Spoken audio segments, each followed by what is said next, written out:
Hello friends, എല്ലാവർക്കും നല്ലൊരു ദിവസം ആശംസിക്കുന്നു. ഇത് ഞാനൊന്ന് ഓണത്തിൻ്റെ ദിവസം എടുത്ത വീഡിയോ ആണ്. കുറച്ച് ബിസി ആയി പോയതുകൊണ്ട് എനിക്ക് അന്ന് ഇടാൻ സാധിച്ചില്ല. ഇത് ഞാൻ രാവിലെ തന്നെ എണീറ്റിട്ട് പൂക്കളൊക്കെ എല്ലാം റെഡിയാക്കി വെച്ചതാണ്. പിന്നെ ഇവിടെയാണ് നമ്മൾ അത്തക്കട വിടാൻ വേണ്ടി ഉദ്ദേശിക്കുന്നത്. സൂര്യൻ വന്നിട്ടില്ല, സൂര്യൻ വരാൻ പോകുന്നതേ ഉള്ളൂ.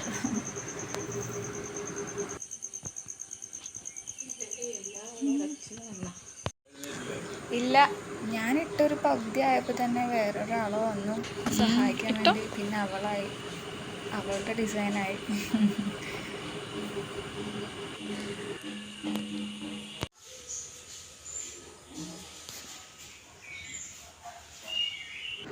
ഇതാണ് നമ്മുടെ പൂക്കളത്തിൻ്റെ ഫൈനൽ ലുക്ക് വരുന്നത്. എല്ലാവർക്കും ഇഷ്ടപ്പെട്ടിട്ടുണ്ടെങ്കിൽ ഒന്ന് ലൈക്ക് ചെയ്യുക, ചാനലൊന്ന് സപ്പോർട്ട് ചെയ്യുക. Okay, thank you.